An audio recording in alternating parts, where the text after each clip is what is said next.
Hoy es lunes tan esperado por nuestro auditorio, eso me encanta, de esta tertulia que tanto ha gustado con representantes de los principales partidos políticos en el país. Y hoy especialmente, pues con enorme gratitud, porque se integra a la tertulia de los lunes el licenciado Luis Armando Melgar, senador de la República por el Partido Verde Ecologista de México. Nos faltaba un representante de ese órgano político. Luis Armando, con el aprecio, el cariño y la admiración, aprecio mucho que hayas aceptado, ¿eh? No, hombre, al contrario, un honor estar con ustedes de aquí en adelante y agradecerles ahí a todos mis compañeros de tertulia esta oportunidad de platicar a sus órdenes. Gracias. Bueno, está Braulio López Ochoa de Movimiento Ciudadano, como siempre, Emilio Suárez Licona del PRI, Santiago Torreblanca del PAN y el tocayazo Mario Miguel Carrillo Cubillas, obviamente de Morena. Jessy, bueno, me están tocayo, hablando. Y muy agradecido, tocayo, porque finalmente se equilibra la tertulia con el senador. Ya no todos gracias. Contra ti, alguien, muchas gracias. Alguien que te respalde. Oye, a ver, entonces comienzo contigo.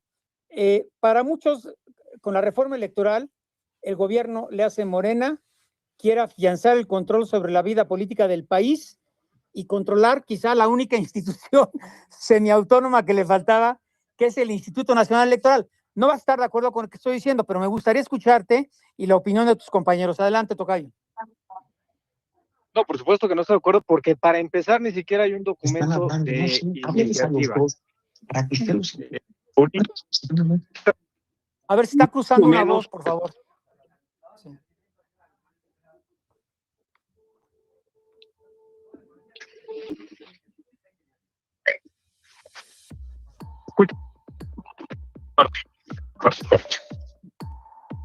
Bueno, ¿se está escuchando una voz?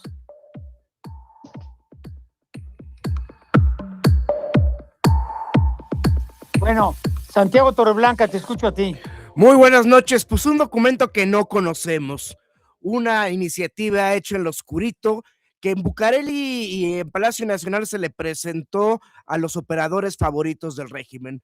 Lo único que tenemos son filtraciones y especulaciones. Lo que nos queda claro es que la intención no es la mejor, es acabar de dinamitar la democracia. ¿Cómo? Disminuyendo el número de consejerías del Instituto Nacional Electoral, con lo cual impedirán el trabajo en comisiones de la misma.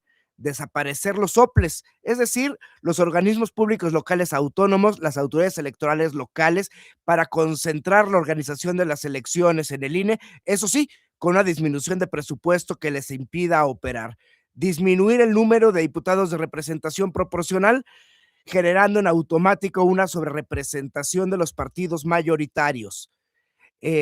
Disminución del financiamiento tanto ordinario para los partidos políticos que les permitan su viabilidad y fortalezca el partido de poder que tiene fuentes de financiamiento alternas e ilegales tales como... Regresamos con Oscar Mario Beteta.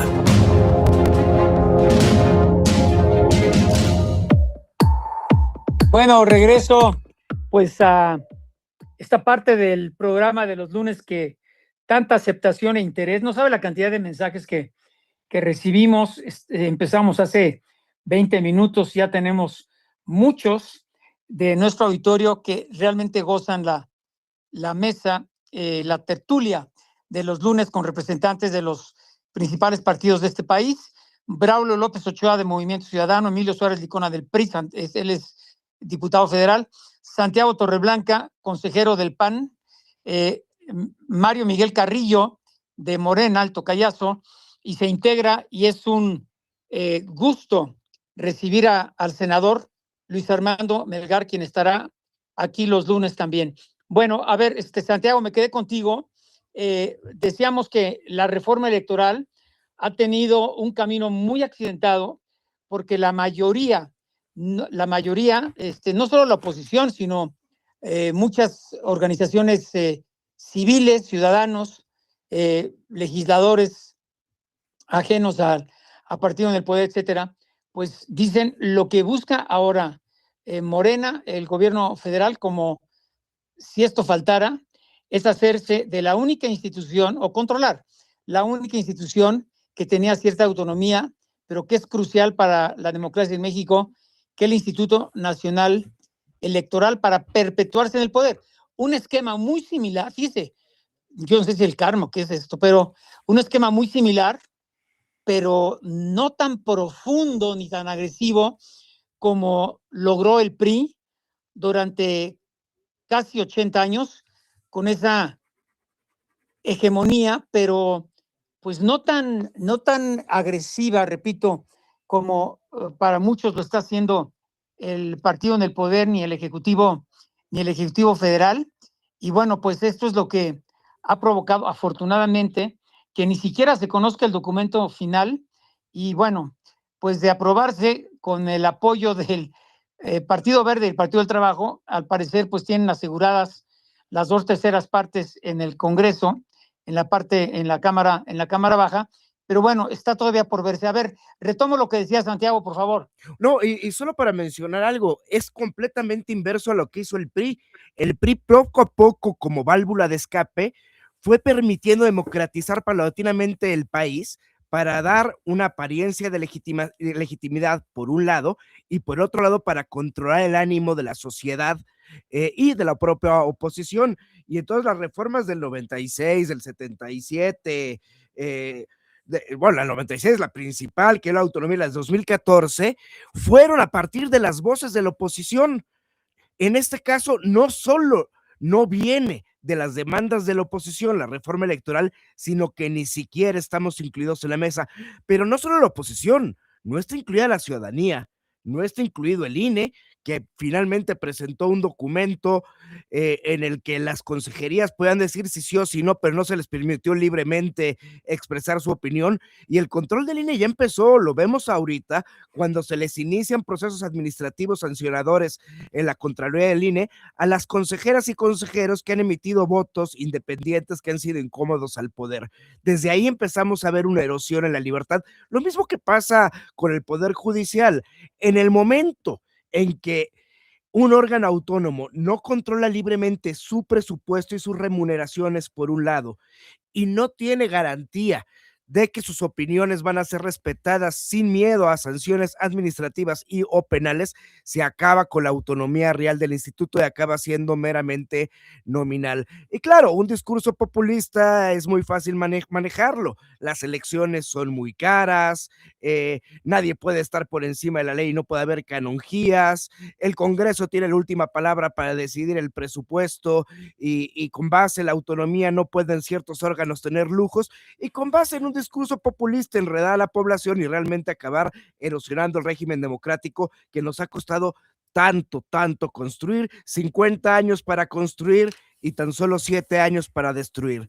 Morena, bueno, el destructor de instituciones con esta ley Maduro, que aparte es la ley Maduro sorpresa. Emilio bueno, Suárez, por alusiones. Santiago Torreblanca, Partido Acción Nacional. Yo quisiera ir con Emilio Suárez, diputado por el PRI, porque decía, hablábamos de la hegemonía que mantuvo el tricolor durante casi 80 años, pero se me olvidó un detalle bien interesante que corregía Santiago Torreblanca. Finalmente el PRI permitió la creación de un IFE, de un instituto electoral que definitivamente se actuó de manera totalmente autónoma. Adelante, Emilio. Gracias, Oscar Mario. A ver, no ha habido una sola reforma constitucional en este país en el proceso de transformación democrática que no contase con los votos del PRI. El PRI siempre apoyó la transformación democrática de este país, aún contando con mayoría calificada y mayoría absoluta. El voto de las mujeres, un Instituto Nacional Electoral Autónomo, los diputados plurinominales, el financiamiento público, la forma de comunicación política, todo ha pasado por manos del PRI en un ejercicio, si bien es cierto, con voces de la oposición, pero un ejercicio de autocontención y convicción de que el país necesitaba democratizarse. Y curiosamente, contrario a eso, surge esta reforma electoral desde una comisión presidencial que por primera vez en la historia de México no cuenta con los partidos políticos en la mesa. Yo lo digo de manera anecdótica, pero es como querer organizar un partido de fútbol por parte del administrador de un estadio, que los árbitros estén en la cancha sin un silbato, y que llames al público que esté en el estadio y que no quieras que estén en la cancha los equipos que van a jugar ese partido. Esa es la reforma electoral. Y déjame decirte, porque sí han habido temas que ya se han ido perfilando. ¿Cuáles han sido los temas? El costo del Instituto Nacional Electoral. Déjame decirte, Oscar Mario, que nosotros en el PRI preferimos una democracia cara a una dictadura gratuita. ¿Y qué quiere decir esto? El costo del INE anual es del 0.08% del presupuesto de egresos de la Federación. Son 8,000 millones de pesos. Lo que le costó a los mexicanos el huachicol fiscal, la corrupción de Morena, fueron 600,000 millones de pesos. Con esos 600,000 millones de pesos podríamos organizar 72 años de elecciones. Ese es uno de los temas con los que no estamos de acuerdo. Eliminación de los plurinominales. Los plurinominales justamente se crearon para darle voz a todos los mexicanos, que el voto de todos los mexicanos pueda tener representación en las cámaras. Curiosamente, yo no he escuchado dentro de las voces de Morena la discusión que debe ser central en una posible reforma electoral. ¿Cómo hacemos que el voto de todos los mexicanos, del que vive en Baja California Norte hasta Chiapas, Veracruz, etcétera, valga lo mismo? Que esa es la discusión que ha habido en la sobrerepresentación. Nadie dice nada de la sobrerepresentación, nadie dice nada de que el voto de los mexicanos valga lo mismo. ¿Qué quiere decir esto? Que básicamente la distorsión que hay en nuestro sistema permita ir acortando brechas y que si un mexicano se siente en minoría puede estar representado en el Congreso. Pero nada se dice de eso, nada se dice de la sobrerepresentación. Oye, dicen, vamos a eliminar plurinominales también por el costo. El costo de la Cámara de Diputados es el 0.09% del presupuesto egreso de la Federación. Lo que ha costado el Tren Maya, las corrupciones del Tren Maya, el transísmico, es infinitamente superior a lo que le cuesta a los mexicanos la democracia, lo que le va a permitir tener un país más democrático.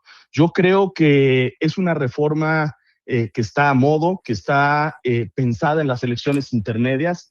Hay que recordar que tradicionalmente en las elecciones intermedias le va mal al gobierno.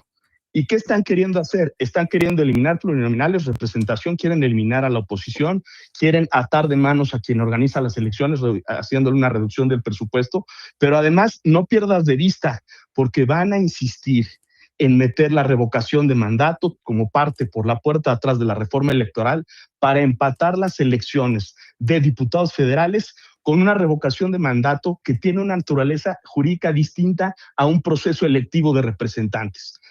Van por mal camino y vamos a dar la batalla, vamos a ver qué proponen en el papel.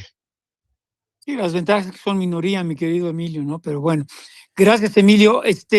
Vamos con, pues, quien se integra a partir de hoy, que nos da mucho gusto esta mesa, esta tertulia, Luis Armando Melgar, senador por el Partido Verde. Tu opinión, Luis Armando.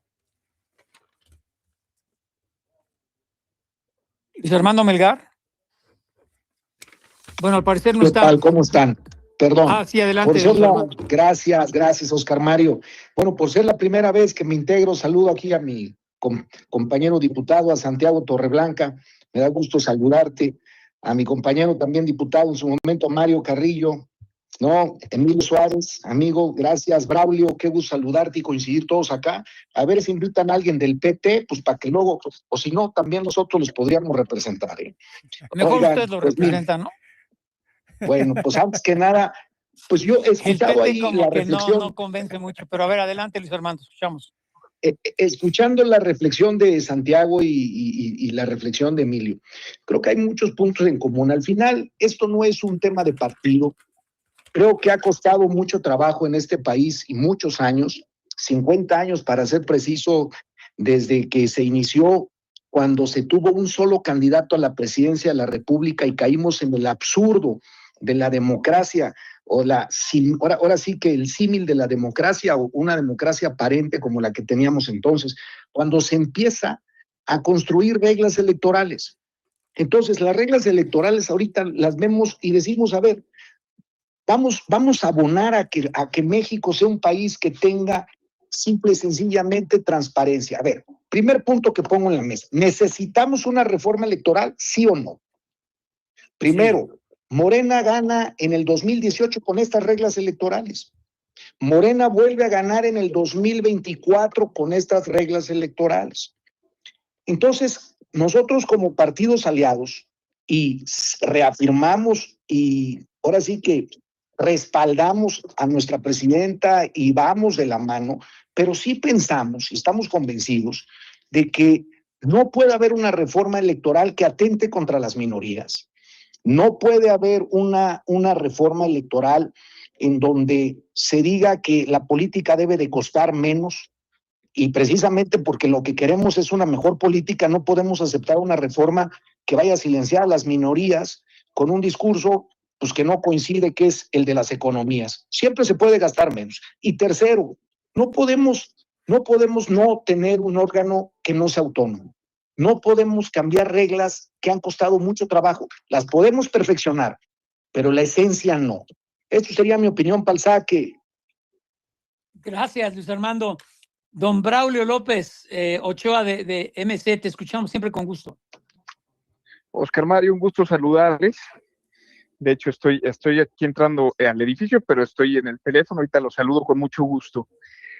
Comentarte, pues, justo la oportunidad de la reforma, es discutible, ¿no? ¿Por qué se requiere en este momento y en qué términos se habla? Porque sí hay temas que sí sería importante que se legislaran y se regularan, pero ninguno de esos se ha mencionado. ¿A qué me refiero? Primero, la fiscalización del dinero ilegal y criminal que trae las campañas. Debía ser la prioridad de una reforma electoral, pues aquí ni se ha tocado. Segundo punto, la sobrerepresentación. Morena tiene y aliados una sobrerepresentación. Esto quiere decir que es mucho más los representantes que tienen las cámaras que lo que la gente votó por ellos en las urnas. Y eso obviamente distorsiona lo que la gente vota en las urnas. Lo que tenemos que buscar es que las cámaras del Congreso se integren lo más parecido a lo que la gente vota, no a lo que los partidos acuerden. Y un tercer punto que sí es importante revisar en una reforma electoral, pues es el fiasco que ha sido la reforma del Poder Judicial, que ha dañado, que ha dado incertidumbre, que ha preocupado.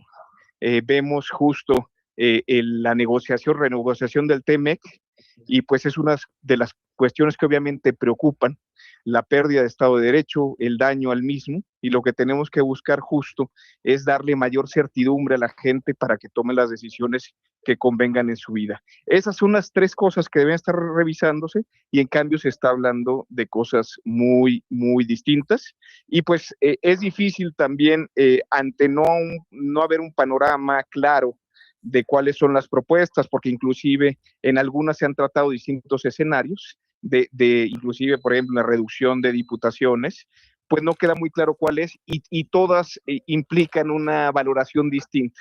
Ante esa ceguera, digamos, esa poca apertura que tuvieron para ir trabajando esta reforma, entiendo que ni siquiera los aliados de Morena los habían considerado en esta propuesta o en este inicio de trabajos, pues ahora va una segunda etapa que esperemos que la pluralidad, que la sensatez, que las razones pesen más que justo una reforma que preocuparía mucho y alertaría mucho si la propuesta es cómo conservar el poder y no cómo abrir el poder para que esto sea más democrático y que lo que la gente decida sea lo que veamos representado en las cámaras, Oscar Mario. Oye, Braulio, me llama la atención, y lo están diciendo del auditorio, dice, yo no había escuchado este punto tan importante de Braulio, que es el financiamiento sucio, los recursos cochinos que reciben partidos políticos, pues para ganar las elecciones. Yo creo que es un punto que pocos abordan, pero es de los primordiales que habría que checar como obligación, pues fiscalizadora, para evitar lo que ya sabemos que sucede, ¿no? Para mí debiera ser la prioridad, Oscar Mario, tanto por los cuestionamientos internacionales como por los cuestionamientos inclusive internos. Sabemos que hay espacios en los cuales nada más va un candidato o candidata que no tiene competencia política para prácticamente el crimen organizado imponerse en esas circunstancias. Vemos retiro de visas de gobernadores, de diputados federales, de alcaldes, en el país, y pues obviamente este tema se vuelve prioritario para limpiar nuestra política y también para tener una cara de defensa de legitimidad hacia el exterior. Y si no nos ponemos en un acuerdo político, todas las fuerzas de políticas, para justo impactar en este tema que es el principal, que es la fiscalización de los recursos por lo ilícitos que pueden hacer o porque sean ingresos criminales, pues obviamente no estamos abonando a nuestra democracia, Oscar Mario. Oye, te escriben de Toluca, muy bien por lo que dice Braulio, debería de insistir y poner sobre la mesa este tema que es fundamental para la democracia en México. Pues lo pueden hacer ustedes con partido político. Oye, espérate un segundo, y este tema de los dineros cochinos, ¿dónde están, no? Sin duda, Movimiento Ciudadano presentará en su momento estas valoraciones. Se ha hecho en otras ocasiones. El tema es que, pues pareciera en el discurso oficial que eso no es relevante, ¿no? Porque se tratan y se hablan de otras cosas y no de lo que realmente importa para tener una mejor democracia. Bueno, pues ahí forman ustedes una parte fundamental para que esto se analice, ¿no? Gracias, Braulio. Tocayazo, ¿dónde quedaste, Mario Miguel Carrillo? Aquí andamos ya en cabina, perdimos tu línea, a ver, dime. Ya. A ver, rapidísimo.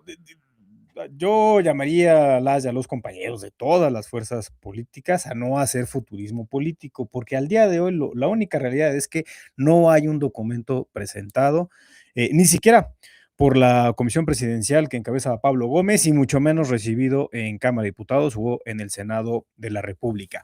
Entonces, hay espacio para el debate, hay espacio para tener parlamento abierto, hay espacio para la discusión de esta iniciativa que seguramente nos va a llegar el 1 de febrero cuando instalemos el Congreso General para este segundo periodo del segundo año legislativo. A ver, ¿qué es lo que sí podríamos estar anticipando? Porque la propia presidenta de la República, la doctora Claudia Sheinbaum Pardo, ha comentado, y también qué podemos anticipar porque pues es lo que marcan las encuestas, digamos, y el levantamiento que se hace a la ciudadanía y las propias discusiones que hemos tenido tanto con nuestros aliados como con otros partidos políticos.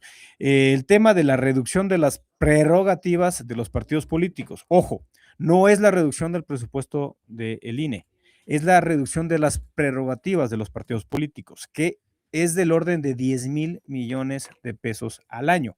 Ya aquí Emilio comentó perfectamente que el presupuesto anual del INE es de 8,000 millones de pesos. Entonces, los partidos políticos se llevan 2,000 millones de pesos al año, más que el propio INE. Yo creo que México no está para estar o digamos, tenemos otras prioridades y sobre todo electorales, como para estar derrochando 10,000 millones de pesos anuales en partidos políticos, incluido el Movimiento de Regeneración Nacional, incluido nuestros aliados del Verde Ecologista, del PT, y MC, Acción Nacional y el PRI. Ahora, otro punto, no estamos hablando de la desaparición del INE per se. Lo que se está proponiendo, en dado caso, sería una reorganización de los organismos públicos locales electorales, los famosos OPLES. ¿Esto qué quiere decir? Los institutos electorales de cada estado. ¿Por qué? Porque se ha identificado que hay cierto dobleteo de funciones. Entonces, lo que queremos es eficientar y que no exista, digamos, este espejo de funciones, y con esta reorganización que nosotros estamos planeando, pues que se pueda separar perfectamente qué le va a corresponder al Instituto Nacional Electoral y qué le correspondería a un OPLE en materia electoral. La otra es, en ningún momento se está hablando de una desaparición de la representación proporcional. Eso es totalmente falso. Lo que sí se ha hablado es de una recomposición.